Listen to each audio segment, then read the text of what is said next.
Monika Gomes de Silva college के staff list में आपका नाम नहीं है। यहाँ तक कि डीन और एडमिन स्टाफ आपको जानता तक नहीं, न नाम से न चेहरे से। नताशा, अभी उसका सिर्फ एक झूठ पकड़ा गया है, आगे देखो और क्या क्या पता चलता है। जॉर्ज, लेकिन मोनिका कॉलेज जाती थी, मुझे अच्छी तरह से पता है। इवन मुझे भी यही लगता था कि वो वहां पढ़ाती थी। इतने सालों से वो ऐसे कैसे झूठ बोल रही थी? सिर्फ यही नहीं, उसने और कई झूठ बोले। मुझे तब वो पॉल पर भी शक हो रहा है कि पॉल और मोनिका ने मिलकर किया है। पीटर अंकल सही थे।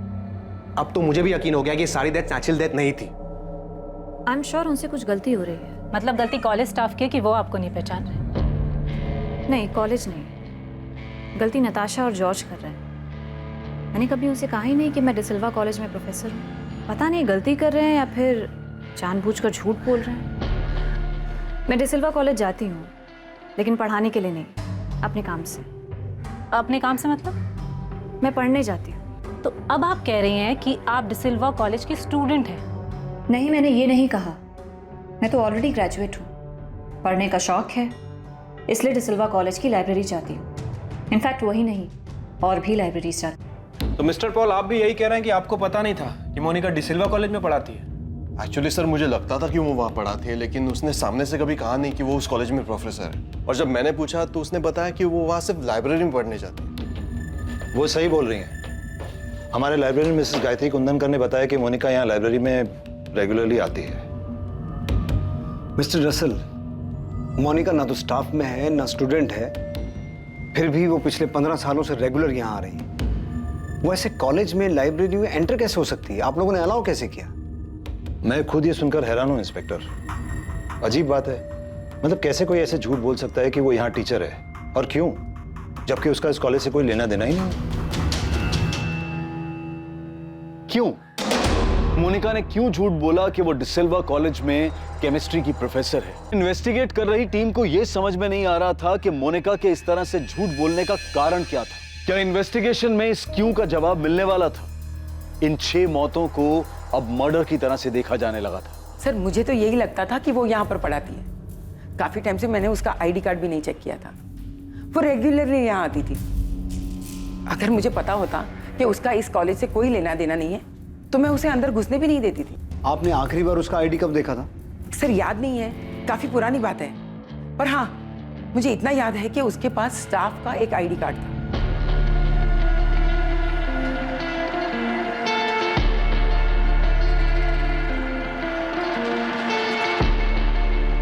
Good morning ma'am. मॉर्निंग।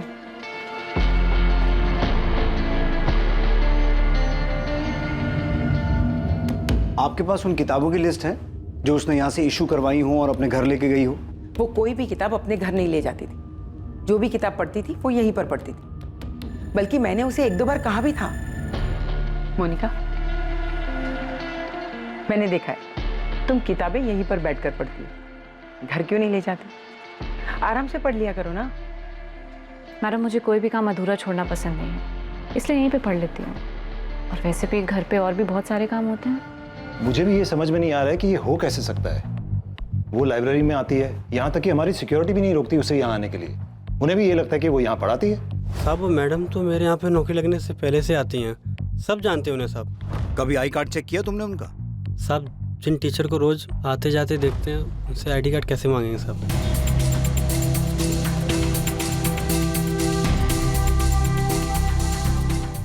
उसने अपनी फैमिली को अपॉइंटमेंट लेटर दिखाया है कि 2004 में उसे यहाँ असिस्टेंट प्रोफेसर की जॉब मिली। इंस्पेक्टर, उसने अपने फैमिली को जो भी कहा हो, मैं साबित कर सकता हूँ कि वो यहाँ टीचर कभी नहीं रही।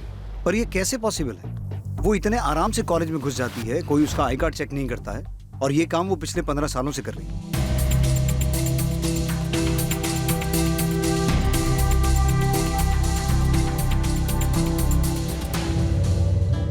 अगर हम ये भी मान ले कि उसने आईडी कार्ड जाली बनवाया होगा और उसी के बेस पे सबने उसे टीचर मान लिया, तब भी आईडी कार्ड हर साल नए बनते हैं। उसने 15 साल कैसे मैनेज किया होगा? मिस्टर रसल, हमारे लिए ये जानना जरूरी है कि क्या मोनिका की पहुंच बैरामेक्सिन तक हो सकती है या नहीं। लेकिन जब वो इतने सालों से आपके कॉलेज में, लाइब्रेरी में खुलेआम घूम सकती है, तो वो आपकी केमिस्ट्री लैब में भी जा सकती है, और वहां से बैरामेक्सिन लेकर लैब से, कॉलेज से बाहर भी जा सकती है। ये इम्पॉसिबल है इंस्पेक्टर। बैरामेक्सिन एक रेस्ट्रिक्टेड केमिकल है। लैब में भी सिर्फ एक्सपेरिमेंट्स में यूज होता है, वो भी कड़ी निगरानी में। मुझे आपके लैब इंचार्ज और लैब टेक्नीशियन से मिलना है। बैरामेक्सिन? इसका नाम मैंने पहली बार तब सुना था जब फिलिप की डेथ हुई थी। पुलिस ने बताया था मुझे कि उसने बेरामैक्सिन लिया था और ये एक तरह का जहर होता है। आज तक इससे ज़्यादा मुझे बेरामैक्सिन के बारे में नहीं पता। सचमुच? जी सचमुच। ये एग्जैक्टली है क्या? मैंने कभी नहीं देखा। I mean I don't know. आप वाकई इतने अनजान हैं, फिर अनजान बनने का नाटक कर रही हैं। आप तो मुझे अच्छे से जानती भी नहीं है, फिर ऐसा क्यों सोच रही हैं मेरे बारे में? आप चाहे तो आराम से अंदर बैठ के बात कर सकते हैं। कॉफ़ी पियेंगी आप? बेरामैक्सिन कहाँ से मिला? डिसिल्वा कॉलेज से ना, इसलिए आप अक्सर वहाँ जाया करती थी, राइट? मैंने कहा ना, मुझे नहीं पता ये बेरामैक्सिन क्या होता है, कहाँ से आता है। मुझे साइंस में इंटरेस्ट है, लेकिन सिर्फ लर्निंग के प्रोसेस से। वैसे ये बेरामैक्सिन होता क्या है? इंस्पेक्टर, ये हमारे लैब टेक्नीशियंस हैं, दीपक मंदार, बीरेन चैटर्जी। ये दोनों 1999 से यहाँ काम कर रहे हैं। यहाँ स्टूडेंट्स जो केमिकल यूज़ करते हैं एक्सपेरिमेंट्स के लिए, आप उसके इंचार्ज हैं? Yes sir. सर हम बहुत सावधानी बरतते हैं सर। बेरामैक्सिन जैसे रेस्ट्रिक्टेड केमिकल का तो बहुत ध्यान रखते हैं। सर हम सब चेक करते हैं, क्या एक्सपेरिमेंट है और कितनी मात्रा में केमिकल लगेगा, सब। और सर जब हम लोग भी ड्यूटी से वापस घर जाते हैं तो सिक्योरिटी हमें भी चेक करते हैं। इंस्पेक्टर, मैं भी आपको यही बता रहा था कि ये पॉसिबल नहीं है। आप दोनों मोनिका गोम्स को जानते हैं? लाइब्रेरी में कई बार मुलाकात हुई है उनसे, कई बार बातें भी हुई हैं। मैं भी मिला हूँ सर उनसे कई बार, पर मुझे ये नहीं पता था कि वो केमिस्ट्री पढ़ाती है। मुझे लगा किसी और डिपार्टमेंट में। मोनिका से बेरामैक्सिन को लेकर कोई बात हुई है?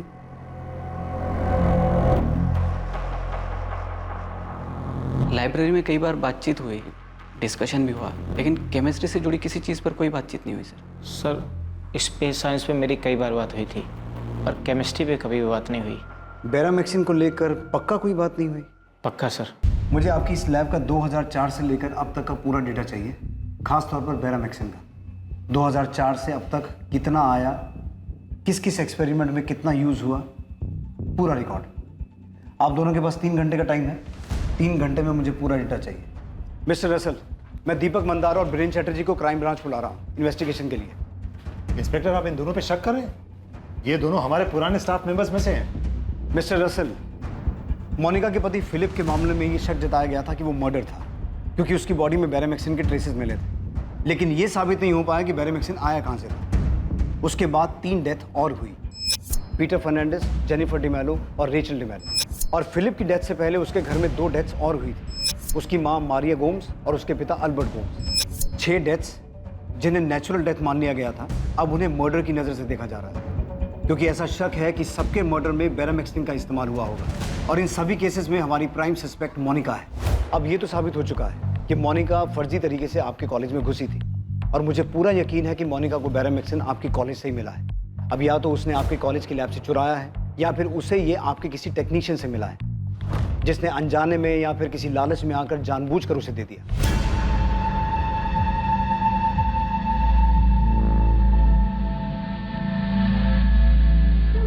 जानबूझकर दिए जाने के चांसेस ज़्यादा हैं, क्योंकि मैं मोनिका को ज़्यादा तो नहीं जानता, लेकिन इतना समझ गया हूँ कि वो बहुत शातिर औरत है। उससे उगलवाना मुश्किल होगा, इसलिए हमें आपकी मदद की ज़रूरत पड़ेगी, और मैं उम्मीद रखता हूँ कि आप कोऑपरेट करेंगे।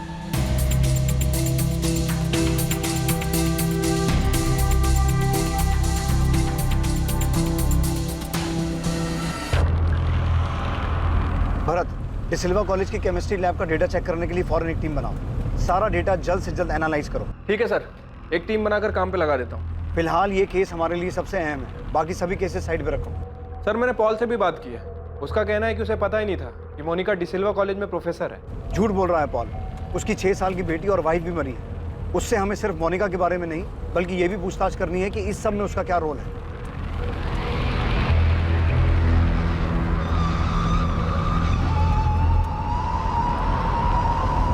अमृता, मुझे जल्द से जल्द मोनिका के फ़ोन रिकॉर्ड्स चाहिए। जब उसने पहला फ़ोन खरीदा होगा तब से लेकर अब तक जितने भी नंबर इस्तेमाल किए हैं, एक एक नंबर की डिटेल चाहिए। सर तब से लेके अब तक? मोनिका भी 38 साल की है, तो उस वक्त 18 से 20 साल की होगी जब उसने पहला फ़ोन खरीदा होगा, राइट? मतलब 2001 या 2 से लेकर अब तक। और पीछे जाना पड़े और पीछे जाओ, लेकिन एक एक नंबर की डिटेल निकालो। कॉलेज में फर्जी तरीके से घुसना, अपने आप को प्रोफेसर बताना, कॉलेज से बेरामैक्सिन चुराना, नकली पेपर्स बनवाना। मैं मानता हूं कि बहुत शातिर औरत है, लेकिन इतना कुछ करने के लिए उसने किसी ना किसी की मदद तो ली होगी। भरत, डिसिल्वा कॉलेज के डेटा पर टीम लगाने के बाद तुम्हारा अगला काम गांधीनगर एफएसएल से बात करना है, क्योंकि शायद फोरेंसिक से हमें ये पता चले कि जो 6 मौतें हुई वो नेचुरल थी या उन्हें जहर दिया गया था। मतलब फिलिप के अलावा वो 5 मौतें हैं जो पिछले 14 साल में हुई हैं। करेक्ट। और उसके तुरंत बाद तुम्हें मोनिका की हिस्ट्री भी निकालनी है। कौन है, कहाँ से आई, एक एक डिटेल चाहिए मुझे। 6 मौतें मतलब 6 मर्डर्स, जिसमें एक 6 साल की बच्ची भी है। ये औरत है क्या?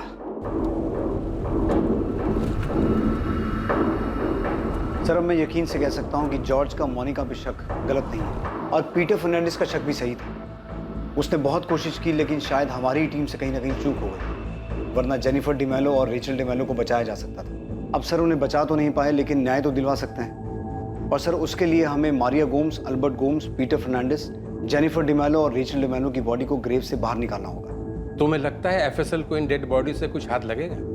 क्योंकि आखिरी बॉडी 4 साल पहले और पहली 14 साल पहले दफनाई गई थी। सर, मैं यकीन से कह सकता हूं कि उन 6 लोगों की डेथ नेचुरल डेथ नहीं थी, बल्कि मर्डर्स है। मैं जानता हूं ये काफी चैलेंजिंग होगा, लेकिन फिर भी लेट्स डू इट। तुम गड़े मुर्दे उखाड़ते और हम उस मुर्दे में जो कुछ बचा हुआ होता है उससे उसका पूरा इतिहास निकाल लें। डेड बॉडी निकालने की परमिशन के बाद मुझे बॉडीज निकालते वक्त आपकी टीम की जरूरत पड़ेगी। इन्फॉर्म कर देना, मेरी टीम वहां पहुंच जाएगी। मैं इस केस के ऊपर अभी मेरा काम शुरू कर देता हूं। ये केस बहुत इंटरेस्टिंग होने वाला है। भावेश, मैंने तुम्हें एक नंबर भेजा है, जरा उसका पता लगाओ। ये एक नंबर है जो काफी टाइम से एक्टिव है। मैं जानती हूँ भावेश कि ये काम आसान नहीं है, लेकिन क्या करें, ये केस भी आर्कियोलॉजी के एक्सपेक्टेशन से कम नहीं है। अमृता जी, आप इस नंबर का 2003 से रिकॉर्ड मांग रहे हैं। ऊपर से इस नंबर पे जिससे बात हुई है उनका भी उतने साल पुराना रिकॉर्ड, और सर्वर में इतना डाटा मेंटेन थोड़ी होता है। अच्छा, जितना निकलता है उतना तो भेजो। डेड बॉडीज को खोदकर बाहर निकालने के लिए हमें मजिस्ट्रेट का ऑर्डर लगेगा। मैं आज ही लेटर भेजता हूँ। जितनी जल्दी परमिशन मिलेगी उतना अच्छा है। मैं चर्च अथॉरिटी से बात करता हूँ, अगर वहाँ से भी किसी तरह की परमिशन की ज़रूरत है तो ले लेता हूँ। पर साथ साथ तुम्हें ये भी पता करना होगा कि मोनिका को बैरामैक्सिन मिला कहाँ से, क्योंकि अगर 14 साल पुरानी डेड बॉडी से कुछ नहीं मिला तो हमें बैरामैक्सिन के सोर्स को ही ट्रैक करना होगा।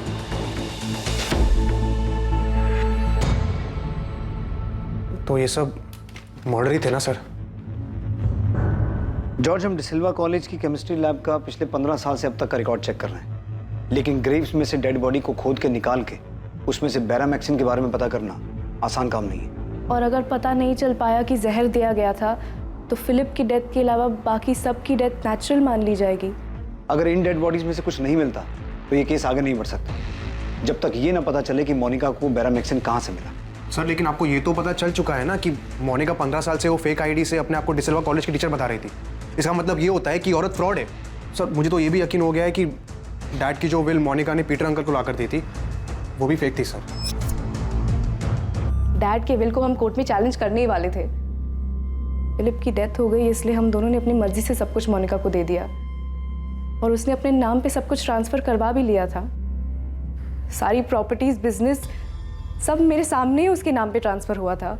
इनफैक्ट पीटर अंकल और मैंने खुद उन पेपर्स पे साइन किए थे विटनेसेस के तौर पे। नताशा, जॉर्ज, ये केस इतना आसान नहीं होगा।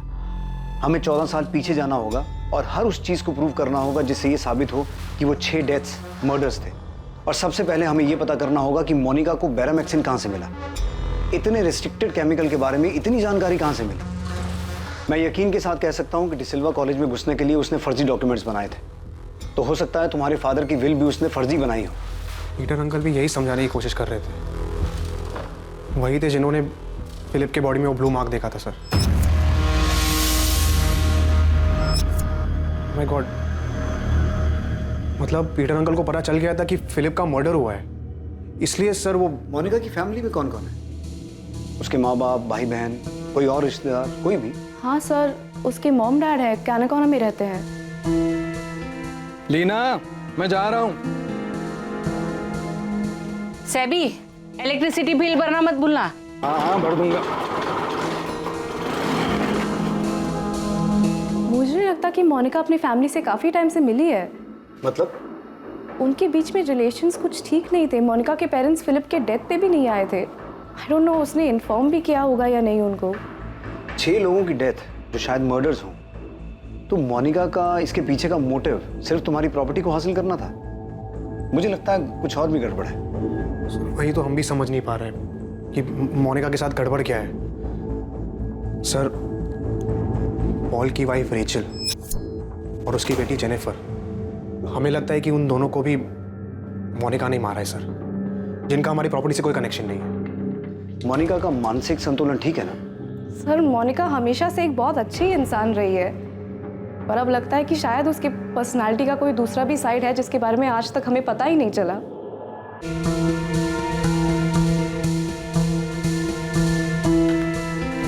क्या हुआ पॉल?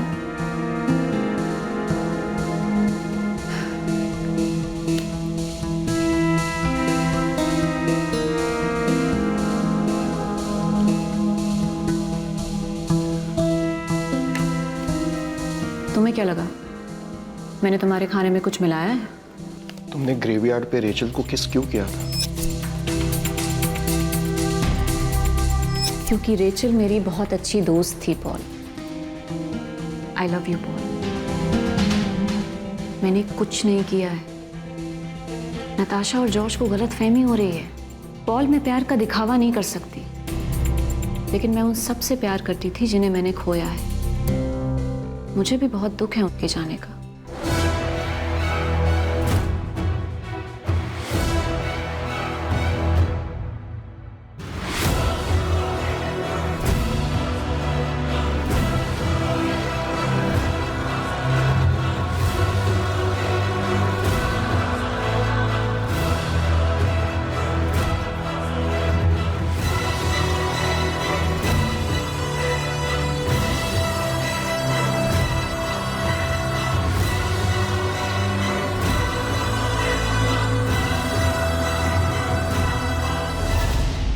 क्राइम ब्रांच की स्पेशल टीम डिसिल्वा कॉलेज की केमिस्ट्री लैब का 2004 से अब तक का डेटा बहुत बारीकी से जांच रही थी कि बैरामैक्सिन कब कितनी मात्रा में आया और कहां-कहां इस्तेमाल हुआ।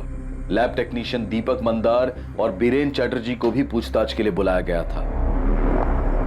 इसी दौरान मारिया गोम्स, एल्बर्ट गोम्स, फिलिप गोम्स और पीटर फर्नांडिस के अवशेष जांच के लिए ग्रेव्स खोदकर बाहर निकालने की परमिशन भी मिल गई और जेनिफर डिमेलो और रेचल डिमेलो के भी ग्रेव्स को खोदकर उनके अवशेष बाहर निकालने की अनुमति मिल गई।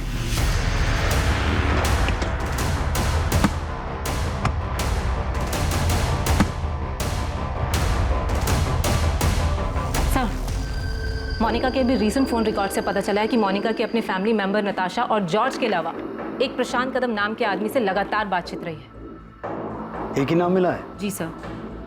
बहुत चालाक औरत है। एनीवे, प्रशांत कदम कौन है? सर पॉलिटिकल वर्कर है कलंगुट से। प्रशांत बहुत पॉलिटिकल वर्कर है, कलंगुट में पार्टी का काम देखता है, सॉलिड आदमी है, अच्छी पहुंच है उसकी।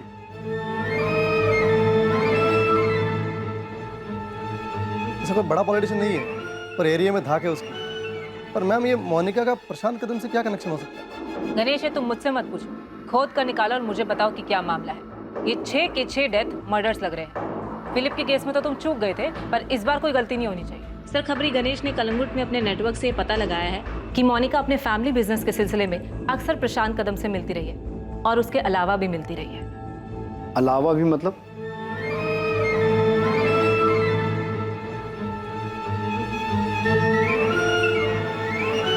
सर एक्चुअली कलंगुट में प्रशांत कदम का एक छोटा सा होटल है। सालों से मोनिका और प्रशांत वहां मिल रहे हैं। अब मोनिका को उठाकर पूछेंगे तो जाहिर सी बात है वो कहेगी ये बिजनेस मीटिंग थी, भले ही उसके प्रशांत कदम के साथ अवैध शारीरिक संबंध रहे हैं। लेकिन हमारा उसकी पर्सनल लाइफ में कोई इंटरेस्ट नहीं है। लेकिन हमारे लिए ये जानना जरूरी है कि प्रशांत कदम उन 6 लोगों की डेथ या उनके मर्डर्स के बारे में कितना जानता है। उसे उठाकर सीधा सवाल करे तो? सीधा उठाकर सवाल पूछने की बजाय कोई दूसरा रास्ता ढूंढना होगा।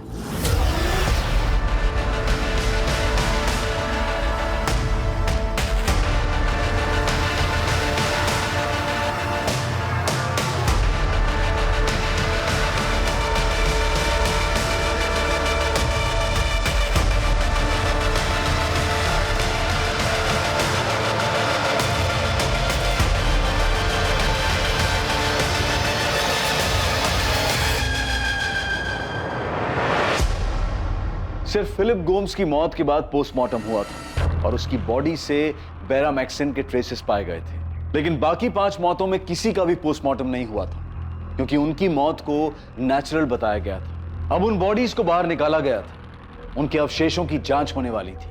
क्या इस जांच में कुछ सामने आने वाला था जिसकी पुलिस को उम्मीद थी? क्या इन सभी को भी जहर देकर मारा गया था? फोरेंसिक टीम के लिए भी इन सभी सवालों के जवाब ढूंढना आसान नहीं था। प्रफुल्ल, तुम अच्छी तरह जानते हो कि इतने सालों के बाद डेड बॉडी के नाम पर हमें सिर्फ कुछ हड्डियां, कुछ स्केलेटन मिलने वाली थी, और वही हुआ। लेकिन अच्छी खबर यह है कि हम उनका डीएनए हासिल करने में कामयाब हुए। अब उसी से हमें एनालिसिस करना होगा, उसी से पता करना होगा कि जहर दिया गया था या नहीं। मुश्किल है, यहाँ पर नामुमकिन नहीं। गिरीश जी, आपने कहा नामुमकिन नहीं है, मतलब मुमकिन है। पता चल सकता है कि इनको जहर दिया गया था। इनकी मौत भी बैरामिक्सिन की वजह से हुई है। एग्जैक्टली। लेकिन मुझे थोड़ा टाइम दो, टेस्ट बहुत कॉम्प्लिकेटेड होने वाली है, लेकिन हम जरूर पता लगा लेंगे कि जहर दिया गया था या नहीं। थैंक यू गिरीश जी, आप टाइम लीजिए, लेकिन जितना जल्दी हो सके रिपोर्ट दीजिए प्लीज। सर, आप बार बार हमें यहाँ बुला लेते हैं। हमें जो पता था हम आपको सब बता चुके हैं। अब सर, बार बार परेशान करने से हम आपको कुछ नया तो बता नहीं देंगे। सर, हमने सच में कुछ नहीं किया है सर। हमको नहीं मालूम मोनिका को किसने बैरामेक्सिन दिया, कहाँ से दिया, कुछ नहीं मालूम सर। लेकिन हमें तो कुछ और ही पता चला है। बैठो। वैसे आप लोगों को पता है ना कि हमारी एक टीम आपकी लैब का 2004 से लेकर अब तक का बैरामेक्सिन का रिकॉर्ड चेक कर रही थी। उसमें ये सामने आया है कि 2005, 2007, 2010, 2012, 13 और 2015 में आपकी लैब से बैरामेक्सिन गायब हुआ है। और ये वही 6 साल हैं जब गोम्स फैमिली और डिमेलो फैमिली में डेथ्स हुई थी। मैं बिल्कुल नहीं मान सकता सर। सर, बैरामेक्सिन लैब से आज तक गायब हुआ ही नहीं है। हुआ है, और हमें यह भी पता है कि कब हुआ और कितना हुआ। हमें तो ये भी पता चला है कि मोनिका को कैसे पता चला कि कितनी मात्रा में बैरामेक्सिन देना है जिससे दिल का दौरा तो पड़े लेकिन जांच में सामने ना आए। थैंकफुली उस दिन तब तक हमने फिलिप की बॉडी उसकी फैमिली को हैंडओवर नहीं की थी, और उसी वक्त पीटर फर्नांडिस ने नोटिस किया कि फिलिप की बॉडी नीली पड़ रही है। डॉक्टर प्रांस भाई, मैंने उन सभी डॉक्टर से बात की है जिन्होंने बाकी लोगों के केस हैंडल किए थे, लेकिन उनमें से कोई भी डॉक्टर ये पता नहीं लगा पाया कि उन्हें जहर दिया गया था। इंस्पेक्टर, जैसे कि मैंने बताया, इसमें 2 वजह हो सकती है। पहली ये कि उसे जहर दिया ही नहीं गया हो। ये तो इम्पॉसिबल है, क्योंकि मोनिका गुम्स के बारे में जो भी सच सामने आया है वो आम बात नहीं है। वो बहुत शातिर औरत है और उसने बड़ी चालाकी से ये मर्डर्स किए हैं। दूसरी वजह यह है कि मोनिका ये अच्छी तरीके से जानती है कि किसी इंसान को हार्ट अटैक आने के लिए कितनी मात्रा में बैरामेक्सिन डोज दिए जाते हैं, और जिससे कि वो डिटेक्ट भी ना हो। तो मोनिका को एग्जैक्टली पता होगा कि कितना बैरामेक्सिन देना है। शायद मोनिका को एग्जैक्ट मात्रा पता थी, और ये वो खुद पता नहीं लगा सकती जब तक कोई एक्सपर्ट उसे ना बताए, और इसी काम में आप दोनों ने उसकी मदद की है। वैसे आपकी जानकारी के लिए बता दूं, बाकी 5 लाशों को भी ग्रेव्स में से खोद के निकाल लिया गया है। उसकी जांच चल रही है, और अगर उन लाशों में बैरामेक्सिन के ट्रेसेस मिले ना, तो तुम दोनों तो बहुत बुरा फंसने वाले। सर, मैं कसम खा के बोल रहा हूँ, मैंने कुछ नहीं किया। सर, इतना खतरनाक केमिकल जो एक्सपेरिमेंट में भी इतनी निगरानी में यूज होता है, मैं ऐसे ही किसी को नहीं दूंगा। सर, हम पहले ही बता चुके हैं, हम बस उसे लाइब्रेरी में मिले थे, थोड़ी बहुत कुछ बातचीत हुई थी, लेकिन केमिस्ट्री या बैरामेक्सिन के बारे में कोई बातचीत नहीं हुई। हम लोगों ने लैब के रिकॉर्ड बहुत अच्छे तरीके से मेंटेन किए। हमें मान ही नहीं सकते सर कि केमिकल गायब हुआ है। अगर हुआ भी है तो किसी और ने किया सर, हम दोनों ने नहीं सर। किसी और ने किया है मतलब? और कौन कर सकता है? देखो, बात को समझ लो, ये केस बहुत सीरियस है। हम ऑलरेडी 14 साल लेट चल रहे हैं। अब अगर किसी की वजह से 1 दिन की भी देरी हुई ना, तो उसे बख्शेंगे नहीं हम। सर, हमने कॉलेज से मिले डेटा को 6ठी बार छाना है। कुछ मिला? नहीं सर। और आपको? नहीं। दीपक और बीरेन अभी भी कह रहे हैं कि उन्होंने बैरामेक्सिन मोनिका को नहीं दिया। सर, इतने सालों में रत्ती भर बैरामेक्सिन लैब से गायब नहीं हुआ। सारा रिकॉर्ड क्लियर है। सर, मुझे नहीं लगता कि मोनिका को बैरामेक्सिन लैब से मिला होगा। मोनिका को बैरामेक्सिन दीपक और बीरेन ने ना दिया हो, बल्कि किसी स्टूडेंट ने उसकी हेल्प की हो। एक्सपेरिमेंट के टाइम पे केमिकल चुराया और मोनिका को दे दिया।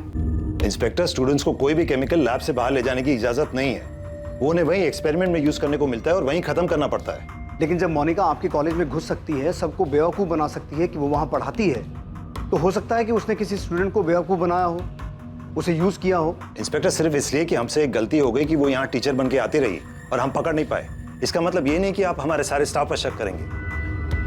और जब आपको हमारे स्टाफ से कुछ नहीं मिला तो आप हमारे स्टूडेंट पर शक करने लगे। और आप सिर्फ हम पर शक क्यों कर रहे हैं? बैरामेक्सिन सिर्फ हमारे लैब में नहीं यूज होता, बल्कि गोल्ड इंडस्ट्री में भी यूज होता है। आप वहां क्यों नहीं पता करते? वहां भी पता करेंगे, लेकिन मिस्टर रसल, मुझे एक बात का जवाब दीजिए कि मोनिका ने फेक केमिस्ट्री टीचर बन के जाने के लिए आपका ही कॉलेज क्यों चुना? कोई तो वजह होगी ना उसके पीछे। आप उन सभी ईयर्स के स्टूडेंट्स को चेक कीजिए जिन सालों में ये डेथ्स हुई हैं।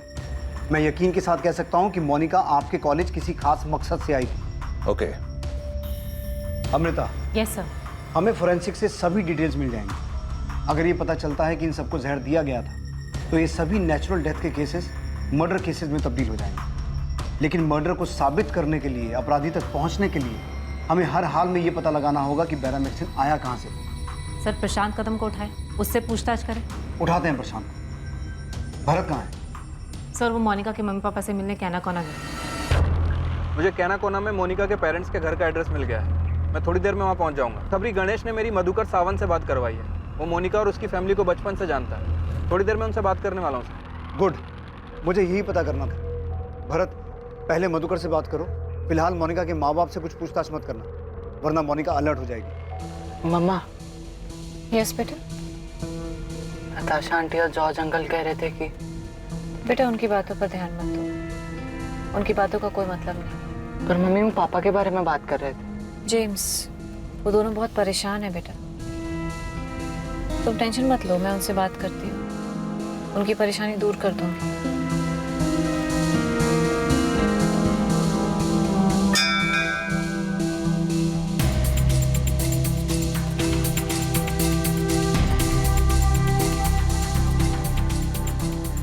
मोनिका, जेम्स को घर का रास्ता पता है, वो खुद घर वापस आ सकता है।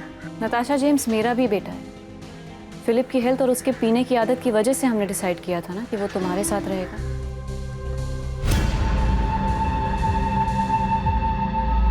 नताशा, तुम और जॉर्ज जो कर रहे हो ना मेरे साथ, वो ठीक नहीं है। और जो तुमने किया वो सही था। इतने सालों तक तुम झूठ बोलती आ रही हो कि तुम कॉलेज में प्रोफेसर हो। क्यों? क्या जरूरत थी? तुम कर क्या रही थी मोनिका? मैं वहाँ पढ़ाई कर रही थी नताशा, रिसर्च कर रही थी। इनोसेंट लोगों को मारने का research? Mama, dad, Philip, Peter uncle, Rachel, Jennifer. Monica, तुमने इन सबको मार दिया। तुमने ये सब कुछ अकेले किया या पॉल ने भी तुम्हारा साथ दिया सब में? जॉर्ज कहाँ है नताशा? लिसन मोनिका, जॉर्ज वापस लंदन चला गया, तुम उसको छोड़ो। तुम मेरे सवाल का जवाब दो। वापस चला गया? एक बार मुझसे मिलने तक नहीं आया। तो तुमसे डर लगता है? और मुझे भी। ओ हेलो मोनिका, मैं तुमसे कुछ पूछ रही हूँ। बाय नताशा।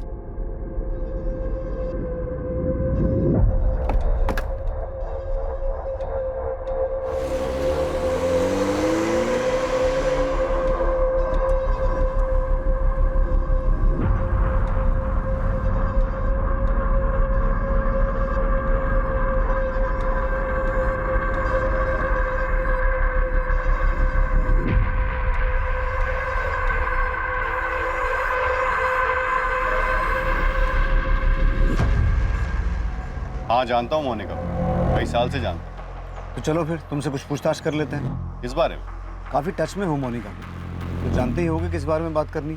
वैसे तुम्हारे पार्टी प्रमुख से बात हो गई है। अगर इस सब में तुम्हारा कोई हाथ है तो हम तुम्हें अरेस्ट कर सकते हैं। चलो। प्रशांत कदम बहुत कुछ जानता था। इस मामले में उसकी भूमिका होने के भी काफी आसार थे, पर बावजूद इस सब के उसे तोड़ना पुलिस के लिए आसान नहीं था। दूसरी तरफ कैनाकोना में पुलिस मधुकर सावंत से मोनिका के अतीत के बारे में बहुत कुछ सनसनीखेज जानने वाली थी। आइए मधुकर।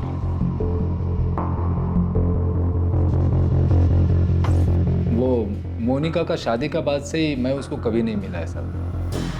और उसका माँ बाप सेबेस्टियन और लीना, वो भी कभी कभार ही मिले होंगे। मधुकर जी, हमें एक मामले में मोनिका गोम्स पे शक है और इसी वजह से मैं यहाँ तक आया। ये गणेश बताया मेरे को। सब मधुकर जी बता रहे थे कि बड़ी अजीब हिस्ट्री है इस मोनिका गोम्स की। कैसे हिस्ट्री? साहब वो स्कूल के टाइम से ही बहुत लफड़ा करती थी, अजीब बर्ताव था उसका। मोनिका, पैसे कहाँ हैं? पैसे कहाँ हैं मोनिका? मुझे नहीं पता, मैंने नहीं लिया। मोनिका तू झूठ बोल रही है ना? मैंने तुझे देखा, पर्स के आजू बाजू में डेस्क के पास तू घूम रही थी। मैंने तुझे पूछा ना कि तू क्या कर रही है, तूने क्या बोला मुझे? कि तू बुक ढूंढ रही है। तूने मुझे झूठ बोला ना? मैं बुक ढूंढ रही थी। झूठ, फिर झूठ, एक के बाद एक झूठ। और ये डेस्क के पास बुक कहाँ से आई तेरी? हाँ, कहाँ से आई? बोल। बस से पैसे चुराए ना तूने? चुराए ना बस से पैसे? हाँ, करने के बाद भी चुराए? नहीं सुधरेगी। सच बोलना। नहीं सुधरेगी। बोल, चुराएगी पैसे? चुराएगी अब? करेगी चोरी? मैं पूछती हूँ मोनिका, सच बोलना, तूने चुराए पैसे? मोनिका की चोरी की आदत के कारण वो हर रोज ही सेबेस्टियन से मार खाती। और ये बात पूरे कॉलोनी को पता थी। अपने फादर के पर्स से पैसे चुराने की आदत को आप उसकी क्रिमिनल हिस्ट्री बता रहे हैं? सिर्फ पर्स से पैसा चुराने का बात नहीं है ना सर, वो स्कूल में एक लड़के का ज्वेलरी भी चुराया था उसने। स्कूल ने सेबेस्टियन को बुलाया भी था। उस रात तो सेबेस्टियन ने बहुत मारा था। क्यों मोनिका, क्यों करती है ये सब? अरे कितनी शर्म आई मुझे सबके सामने जब तूने मेरी बेइज्जती करवाई। अरे सुधरती क्यों नहीं है? सैवी बस करो। लीना तू घर छोड़। इतना बात को इतने बार मुझे। अरे आज मैं इसको ऐसा सबक सिखाऊंगा ना, सेबेस्टियन चोरी करने का सोचेगी भी नहीं। नहीं है सेबेस्टियन, उसको कितना लगा है देख। नहीं हाथ में चोट लगी है, उसका हाथ टूट गया है। अरे बहुत तो क्या इसमें सर में तोड़ दूं इसको। अरे कहां से सीखा ये सब? मोनिका मैंने प्लास्टर कर दिया है, इसे ठीक होने में टाइम लगेगा। सोते समय ध्यान रखने पे दबाव मत पड़े और इसे खोलना मत। उस रात तो सेबेस्टियन ने मोनिका को इतनी बुरी तरह मारा तो उसका हाथ फ्रैक्चर हो गया। मोनिका क्यों करती है तू ऐसा? क्या जरूरत थी तुम्हें उस लड़के की ज्वेलरी चुराने की?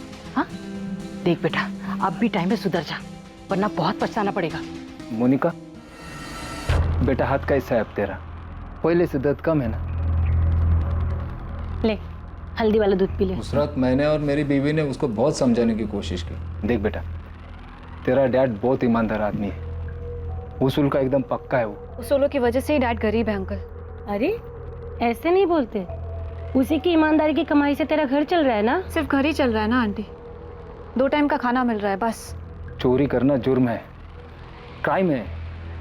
अरे बहुत बुरी आदत है, अगर ये आदत तूने नहीं छोड़ी ना तो एक दिन तुझे। एक दिन मेरे पास बहुत सारा पैसा होगा अंकल, मैं बहुत अमीर बन जाऊंगी, जो चाहूंगी वो खरीद पाऊंगी, किसी के सहारे नहीं रहूंगी। तेरा डैड जो भी कर रहा है ना, तेरे अच्छे के लिए कर रहा है। हमने उसको अपनी तरफ से बहुत समझाया, उसका माँ बाप ने भी उसको समझाया। देखकर ऐसा लगने लगा था कि वो सुधर गई, खास करके फिलिप से शादी के बाद। हालांकि सब लोग हैरान थे कि इतना अमीर घर का लड़का फिलिप को ये मिडिल क्लास लड़की मोनिका से प्यार कैसा होगा।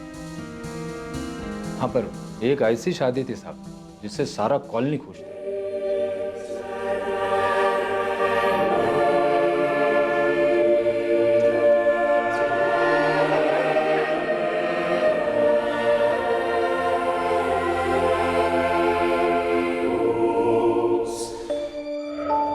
मोनिका के माँ बाप ही नहीं बल्कि आखिरी कॉलोनी उसकी शादी से खुश थी। मधुकर जी, हमें पता चला है कि मोनिका काफी टाइम से अपने पेरेंट्स से मिलने नहीं गई और उसके पेरेंट्स भी काफी समय से मोनिका से मिलने नहीं आए, यहाँ तक कि फिलिप्स गोम्स की मौत हो जाने के बाद भी नहीं। ऐसा क्यों? इस बारे में मैं ज्यादा नहीं जानता है सर। हाँ, पर सेबेस्टियन ने अपनी लाइफ में कुछ चीजों को स्वीकार कर लिया था। देखना नहीं चाहती मतलब? मैं कुछ समझा नहीं। वो मुझसे और लीना से मिलना ही नहीं चाहती। उसे अब अपनी जिंदगी में हमारी कोई जरूरत नहीं। मरे और कितना? पता नहीं, मुझे लगता था फिलिप से शादी के बाद वो बदल जाएगी, ठीक हो जाएगी, पर ऐसा कुछ नहीं हुआ। वो जैसी थी वैसी ही है। मेरी इकलौती बेटी, इकलौती औलाद अपने माँ बाप की शक्ल तक देखना नहीं चाहती। सेबेस्टियन ने कभी नहीं बताया कि मोनिका ने उनसे नाता क्यों तोड़ा। देखिए मधुकर जी, आप मोनिका और उसकी फैमिली को बचपन से जानते हैं। मैं आपसे सीधा एक सवाल पूछता हूँ, कुछ छुपाइएगा। मधुकर जी, क्या यह पॉसिबल है कि सेबेस्टियन और लीना को पता था कि उनकी बेटी मोनिका ने अपने ससुराल वालों को जहर देके मारा? मधुकर जी, मोनिका के पति के केस में साफ हुआ है कि उसकी बॉडी में जहर था। अभी साहब, मेरे को सेबेस्टियन, लीना और मोनिका के बारे में जितना भी मालूम था ना, मैंने आपको बता दिया। अब ये सेबेस्टियन और लीना उसके बारे में क्या जानता है क्या नहीं जानता है, वो मेरे को नहीं मालूम।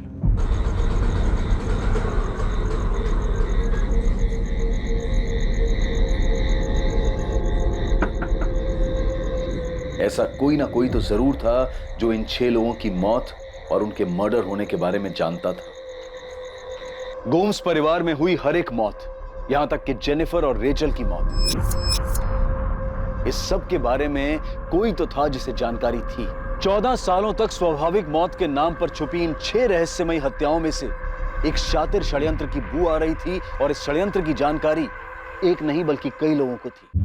बैरामैक्सिन, ये क्या होता है? मेरे को तो मालूम ही नहीं। तू मोनिका को 2003 से जानता है ना, जब वो शादी करके आई थी। मैं मोनिका से पहली बार अपनी केलंगूट वाली शॉप में मिला था, तब से ही दोस्ती है। दोस्ती से ज्यादा ही है। तुमने जो पता किया है वो सच है। हम दोनों का फिजिकल रिलेशन है। वो उसकी भी जरूरत है और मेरी भी, तो चल रहा है। पर उसने अपनी फैमिली में किसी का मर्डर किया है, ये बात मैं नहीं मान सकता। उसका अच्छा दोस्त है ना तू, तो ये भी जानता होगा कि मोनिका फर्जी आईडी बनाकर डिसिल्वा कॉलेज में केमिस्ट्री टीचर बनके घूम रही है। मेरे को इतना मालूम है कि उसे पढ़ने का शौक है। अब वो वहाँ स्टूडेंट है या टीचर, ये मालूम नहीं। प्रशांत कदम, मोनिका अकेले इतनी बड़ी धोखाधड़ी और 6 मर्डर्स नहीं कर सकती। तो आपको क्या लगता है मैंने उसकी मदद की है? मैंने अपने एरिया केलंगूट में छोटे मोटे झगड़े किए हैं, बल्कि अब तो वो सब भी छोड़ दिए। मर्डर तो बहुत दूर की बात है। मेरे को इलेक्शन लड़ना है, नेता बनना है, मैं काहे को ये बेकार के झगड़ों में पड़ूंगा। दोस्त, नेतागिरी तो तू भूल जा, क्योंकि तू नहीं बताएगा तो भी हम पता तो करेंगे और तुझे तेरी असली जगह पर पहुंचाएंगे। जब मेरा कोई इन्वॉल्वमेंट ही नहीं है इसमें, तो मैं क्यों डरूं? करो आपको जो करना है। प्रशांत से हर दिन पूछताछ हो रही थी। पुलिस के सवाल उसका पीछा नहीं छोड़ रहे थे। हर दिन उसे पूछताछ के लिए पुलिस स्टेशन बुलाया जाता था। अलग अलग पुलिस वाले अलग अलग तरीके से उससे पूछताछ करते थे। आखिरकार प्रशांत कदम के टूटने के संकेत मिलने लगे थे। यकीनन प्रशांत कदम के पास पुलिस को देने के लिए ढेरों जानकारियां थी, पर वो पुलिस के सामने घुटने नहीं टेक रहा था। दूसरी तरफ पुलिस लगातार मोनिका पर नजर बनाए हुए थी।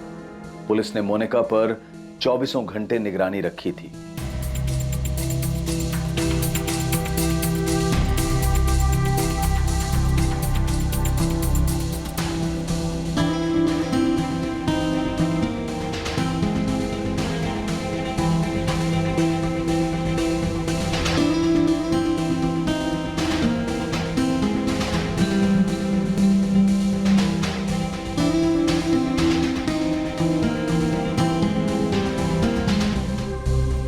मिस हो गया सर। जब तक मैं वहां पहुंचता उससे पहले किसी और ने पीसीओ इस्तेमाल कर लिया था, इसलिए सर रीडायल करने का कोई मतलब नहीं बनता था। लेकिन शरद, ये तो कंफर्म है ना कि मोनिका ने वहां से किसी को फोन किया और उसकी बात भी हुई?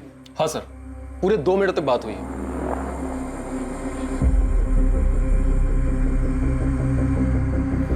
मोनिका ने 1:30 पे कॉल किया था। सर ये है उस पीसीओ का नंबर जहां से उसने कॉल किया था। अमृता, इस लैंडलाइन नंबर के कॉल रिकॉर्ड्स मंगवाओ। ये जानना बहुत जरूरी है कि उसने किसको कॉल किया था। जी सर। पर भाऊ, इसमें मेरा कोई हाथ नहीं है। मैंने कोई बैरामैक्सिन या ऐसा कुछ भी सप्लाई नहीं किया। देख प्रशांत, तू पार्टी मेंबर है और इस औरत पे पुलिस को 1 नहीं 6 मर्डर का शक है। ऐसा नहीं हो कल पार्टी को इसकी या तेरी वजह से। भाऊ, ऐसा कुछ नहीं होगा। मेरा ये मर्डर में कोई हाथ नहीं है। तो जिसमें भी तेरा हाथ है, तूने उसकी जो भी जिस भी तरह की मदद की है, जाके पुलिस को बता दे। मेरी बात तो सुनो, मैंने उसको थोड़ी मदद की है, लेकिन मुझे नहीं पता था कि उसने ये सब। प्रशांत, मेरे को सुनाने का मतलब नहीं है। तुझे जो बताना है, जो कहना है, पुलिस को जाके कह। पुलिस के लिए ये एक बड़ी सफलता होने वाली थी कि प्रशांत बयान देने और सच बताने के लिए तैयार हो गया था। वो जुर्म जिसकी शुरुआत 14 साल पहले हुई थी, अब अपने असली चेहरे के साथ सामने आने वाला था।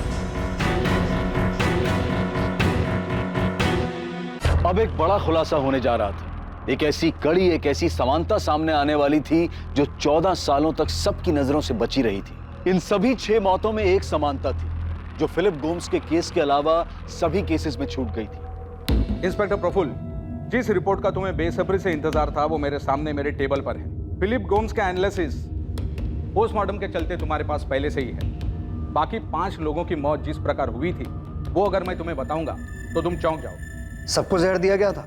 हाँ, एनालिसिस के मुताबिक उन सभी को फिलिप गोम्स की तरह बैरामैक्सिन दिया गया था। मारिया गोम्स, अल्बर्ट गोम्स, पीटर फर्नांडिस, 6 साल की बच्ची जेनिफर और उसकी माँ रेचल डिमेरो, इन सभी को बैरामैक्सिन दिया गया था, जिसकी वजह से उन्हें हार्ट अटैक आया, जिसकी मात्रा इतनी कम थी कि डॉक्टर भी उसे पहचान नहीं पाए और उन्हें डेड डिक्लेयर कर दिया। और इस तरह सारे मर्डर्स एक नेचुरल डेथ बन गए। 6 मासूम लोगों की हत्या जो 14 साल तक स्वाभाविक मौत मानी जाती रही, दरअसल ये मौत स्वाभाविक नहीं, क्रूर हत्याएं थीं।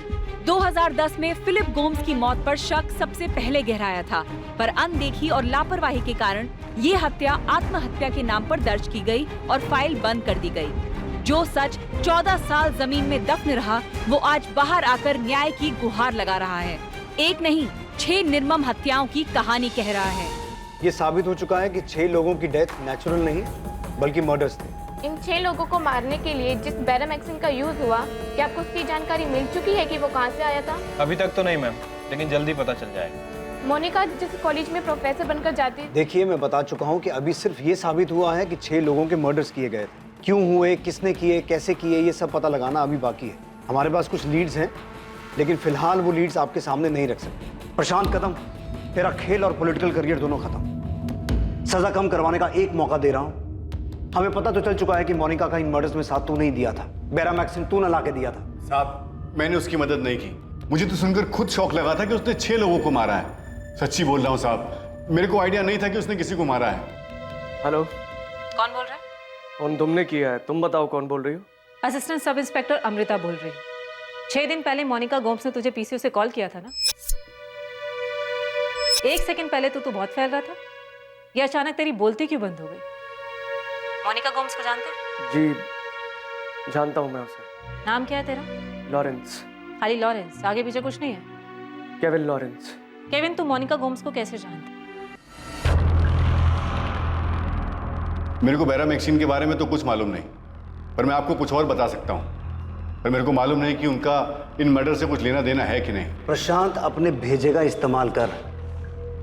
मोनिका नहीं बोल रही है तो तू बोल, तेरे पास मौका है। जो जानता है बक दे, वरना दोस्त इतना तोड़ेंगे ना, तुझे बोलना तो पड़ेगा। तू 24 घंटे हमारी निगरानी में, इसलिए भागने की सोचना भी मत। तेरे लिए यही अच्छा होगा कि तू खुद दोना पोला क्राइम ब्रांच में आके रिपोर्ट कर, वरना हम तुझे उठा लेंगे, समझा? अब तक जो सच सामने आए थे वो पूरी तरह से अविश्वसनीय थे, लेकिन अभी और भी रहस्य थे इस केस के, और भी खुलासे होने बाकी थे। ये वो 6 दर्दनाक भयानक हत्याएं थीं जो 14 साल पहले से घट रही थी। इस दर्दनाक भयानक केस में सबसे हैरान करने वाली बात यह थी कि हत्याओं की इस श्रृंखला को रोका जा सकता था। ये हत्याएं कभी नहीं होती। ये सब हत्याएं और वो खुलासे जो होने बाकी हैं, जब उनका सच सामने आएगा और ये पता चलेगा कि ये सब क्यों, कैसे और किसने मिलकर किया था, तो सिर्फ पुलिस इन्वेस्टिगेशन में नहीं बल्कि पूरे देश में हड़कंप मचने वाला था। जॉर्ज, ये केस बहुत सीरियस हो गया है। मुझे लगता है तुम्हें गोवा आ जाना चाहिए। हाँ नताशा, मैं आ रहा हूँ। मोनिका ने पुलिस को कुछ बताया? अभी तक तो नहीं। मुझे तुम्हें कुछ बताना है जो मैंने तुम्हें आज तक नहीं बताया। क्या बताना है नताशा?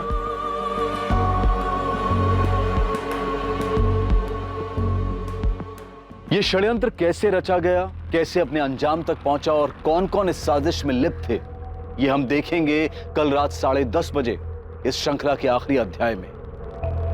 जय हिंद।